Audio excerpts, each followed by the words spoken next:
Welcome, curious minds and fearless souls. You've just unlocked the gateway to the strange, the secret, and the supernatural. From shadowy cults to mind-bending conspiracies, ancient myths to ghostly mysteries, nothing is off limits here. Are they real, or are they all hoaxes? Or is the truth even weirder than we imagined? Buckle up, because once you step in, there's no going back. This is Kiara's Spirituality Podcast, where the bizarre is just the beginning. So grab your tea, open your mind, and ignite your inner flame with me. View discretion is advised. Hello, beautiful souls. Before we dive deep into the mysteries of the unknown, here's a little heads up.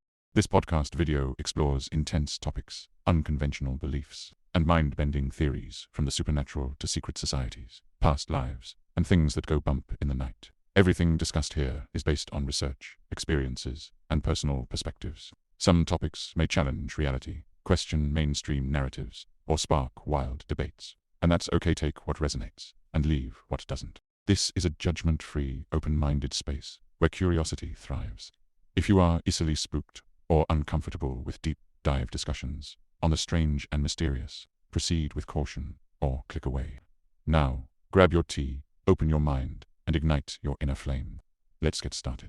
We are back. Today, spirituality has guided humanity for millennia. But when does a belief system turn into something dangerous? Today we are diving into the ancient roots of spirituality, the first recorded cult, and the warning signs that a group may not have your best interests at heart. Plus, we'll explore how cult-like tactics still show up today, even in a modern spiritual movement.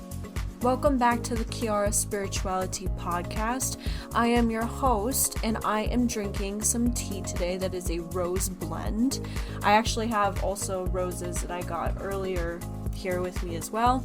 They're vibrantly red and they're beautiful, so I figured they would be kind of fun with this crazy little message we'll be going over today.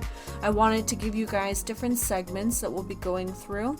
Here is our first segment, starting us off, the history of spirituality. Now, the dawn of spiritual beliefs has been seen across many cultures, different religions, and throughout all of time.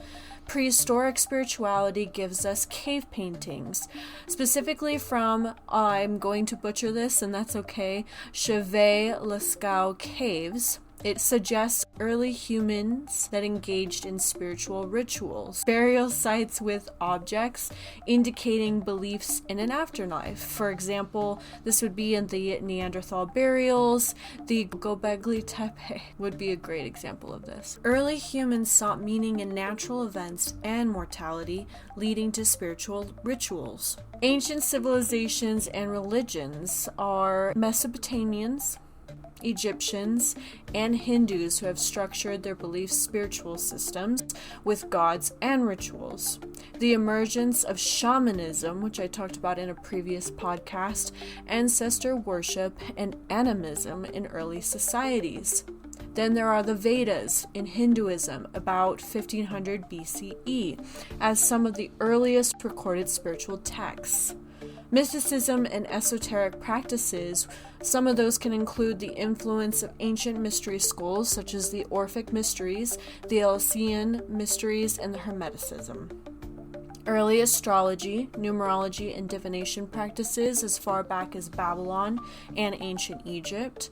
The shift from a polytheistic spirituality to a monotheistic religion. Polytheistic spirituality is believing in multiple gods. Monotheistic is the idea that there is one encompassing God or spiritual teacher that people worship. So that is kind of where we start our story with spirituality. There's been numbers of spiritual practices have arisen from all over the world throughout all of time. For humanity, I believe it is a part of us to believe in something deeper than who we are and where we came from and what could be beyond what we are now. I believe that it is very important for everybody who's searching for themselves to have something that they believe in, whatever that looks like, whether it's yourself or something higher than you. We could discuss how esoteric knowledge influenced modern astrology and spiritual movements. I did tie this into my previous podcast episode. You're more than welcome to check that out and listen to that as well. That's going to be on the podcast. Previous episode, that would be episode 1, season 5. Our first known cult that enters into our next segment. Let me define what a cult is first. The difference between religion, sects, and cults. A religion is established structure, belief system with long-term societal integration. A sect is a subgroup of a religion that diverges in doctrine or practices, and a cult, often a newer, extreme belief system with intense devotion to a leader or ideology. I figure this is a little bit more important to understand those divisions and how they're different and differing in spirituality. This will lead us into what our first recorded cult was, the cult of Akhenaten, which was in ancient Egypt from about 1353 to 1336 BCE. This was when Pharaoh Akhenaten, formerly known as Amenhotep IV, rejected Egypt's polytheism and enforced a monotheism, worshipping the god or the sun disk soul god of Aten. Abandonment of traditional Egyptian deities led to mass unrest amongst the people. The city of Akhenaten, which is now modern-day Amarna, was built as a religious utopia. After Akhenaten's death, Egypt erased his monotheistic experiment. Early other cult-like groups would be the Pythagorean Brotherhood, which was from the 6th century BCE, that was devised of mystical numerology, secrecy, and a strict lifestyle. There was also the Dionysian mystery cult, which is the ecstatic rituals, initiations, and secrecy. These were more in your Greek and Roman time periods. Pythagorean, as if you've heard of the Pythagorean theorem, he was a numerologist very well known for his practice and understanding numerology, and later creating this brotherhood. This is not the first time that we've seen cults or things of that nature throughout different time periods when new knowledge arises or when new belief systems come and have a breakthrough. Have you ever been drawn to a secretive spiritual group? Let me know in the comments. Red flags for you to watch out for: a charismatic leader with the ultimate authority. This would be somebody who is unquestionably asking for your devotion to a single leader or guru. Claims of divinity, prophecy, or having exclusive truths. This leader could be someone who will not allow for other belief systems, other thoughts, other gods, other gurus or teachers to be aligned with the thought of this person's practices and teaching in this said group. Discuss spiritual influencers or self-proclaimed gurus who exhibit these traits. I don't want to. Quite a few gurus or spiritual influencers that I will not call out. I'm sure that by reading some of these red flags, you could figure out who those people are, and if you have questions, you're welcome to reach out and check in, or just utilize this checklist to help you understand your red flags a little bit better. The us versus them mentality. The group portrays itself as enlightened while outsiders are ignorant or evil. Encouragement to cut ties with family, friends, or society. This would be trying to get you by yourself so that you're only in that mentality under one single person who tells you everything to do in your life. Maybe in a future episode or case study, we could study the NXIVM and their secret hierarchy.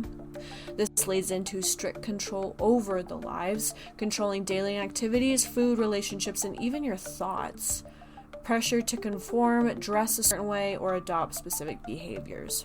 The lady that I spoke to, that I did a session with, where she reached out to me, I used to work at a reading shop that was also a crystal store in Sedona, Arizona. I left because of disrespect that happened in the store to myself and other readers, which could be a story for another time. But the reason that I'm telling you this is a client that I had seen 5 years ago had reached out to me not too long ago telling me that she absolutely needed to tell me something. And I was pretty reluctant at first just because I was worried that her communicating with the store would have caused some kind of drama or something from me in the store. It didn't, thank God.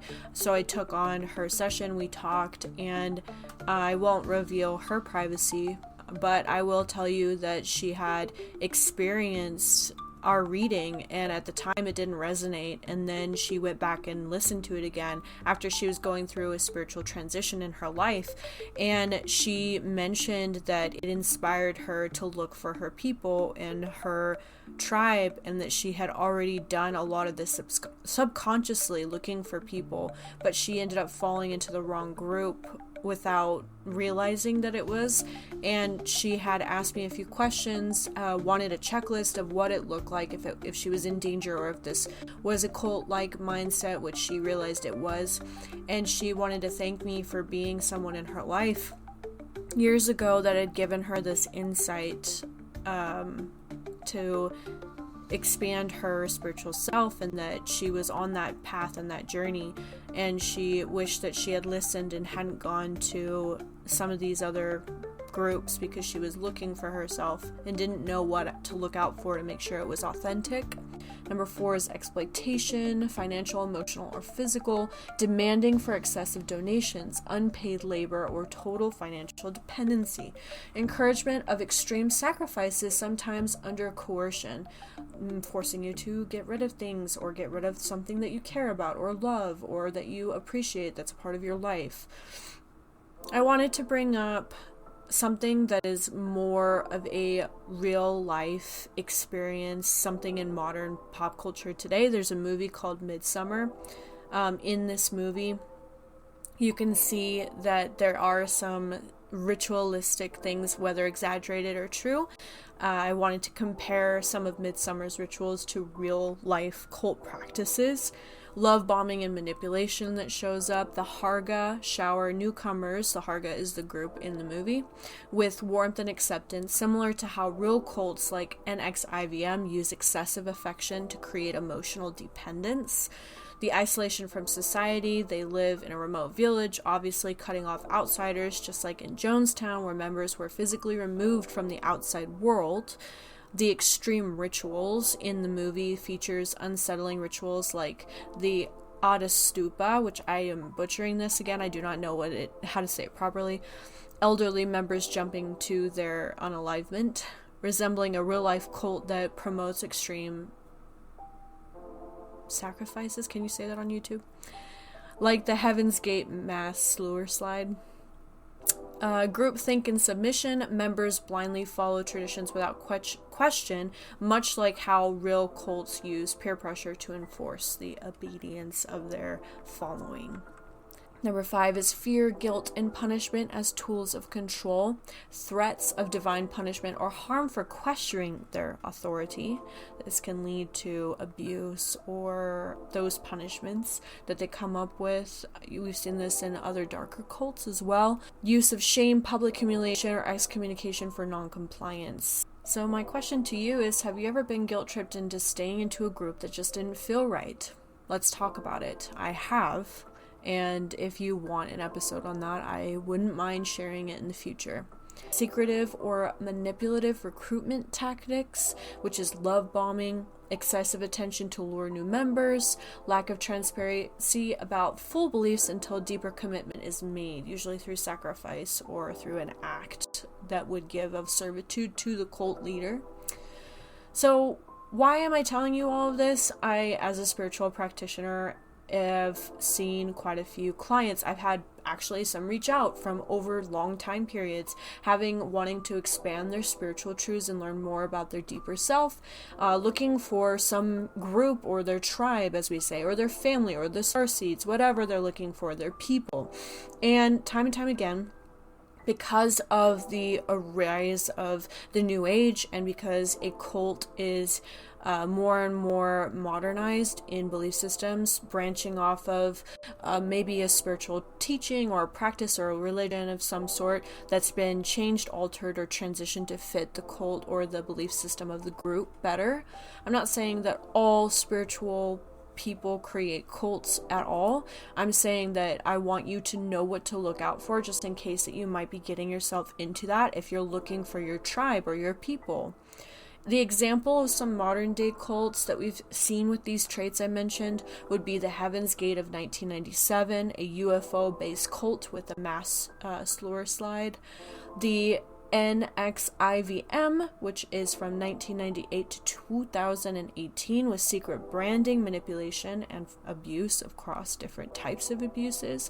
The People's Temple of Jonestown in 1978, which was the mass unaliving by poisoning. Things of this nature. Social media has become a powerful tool for connection, but it's also a breeding ground for groups that slowly introduce these extreme ideologies. Here's how some of them operate in mirror real-life cult tactic, just to keep it as a red flag reference. Social media groups can cultivate these similar belief systems with the love bombing and welcome culture, as I've talked about throughout the video. Many groups start harmless, welcoming communities, self-improvement, spirituality, wellness, or activism. These new members receive excessive positivity, encouragement, and personal attention to make them feel valued. Certain manifestation or spiritual awakening groups that start with basic meditation techniques but later push extreme beliefs like rejecting modern medicine and other outside-the-box thoughts. Gradual exposure to extreme ideas. Once members feel comfortable, the group slowly introduces controversial or radical ideas. These post shifts from general topics like protect your energy to more polarizing views like modern society is corrupt, reject all authority, anarchy, so on and so forth. The us versus them mentality. Members are discouraged to distrust outsiders, including family and friends, who question the group. This really upsets me. Isolation is just a huge tactic, making people feel alone. Common phrases that are used are like, you're not awake, they just don't get it, creating a division between members and non-members. Everybody is allowed to have their respective beliefs. Everybody is allowed to not agree. People on YouTube, for example, like or dislike things all the time. You're allowed to your view and your belief. We do not need that acceptance or that feeling like as a confirmation. There's no need for it. So I feel like creating ideas that help people come together and understanding and accepting each other's differences is very important. So with this could be a cult-like mindset, making you feel like your family doesn't understand you or trying to manipulate you because you feel alone. Social pressure and conformity, dissenting opinions that are shut down or ridiculed to keep members in line. The fear of public shaming, doxing, removal keeps people from questioning the ideology. For example, an MLM, like spiritual groups that claim questioning leadership is a sign of low vibration or negative energy. I despise this. Low energy and low vibration, negative energy is a frequency of experience of shadow and light. We are both light and shadow. And understanding is something that is not healthy for you, with like all of these red flags that I'm mentioning.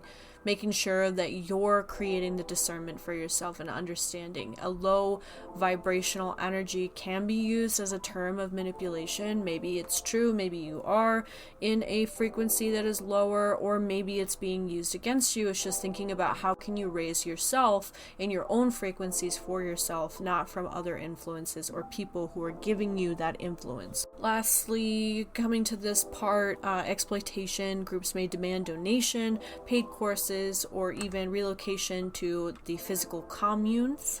Members may be manipulated into cutting ties with non-believers, leading to full control. So cutting off your family.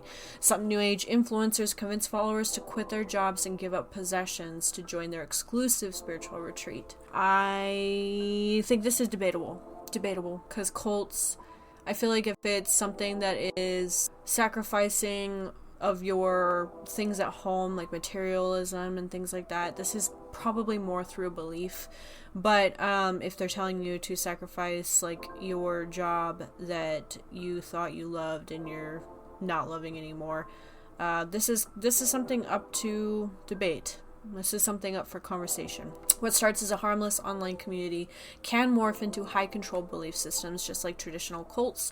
Social media makes it easier than ever to recruit and radicalize people, often without them even realizing it. We see this today, every single day. I even feel like sometimes social media has that cult-like mindset.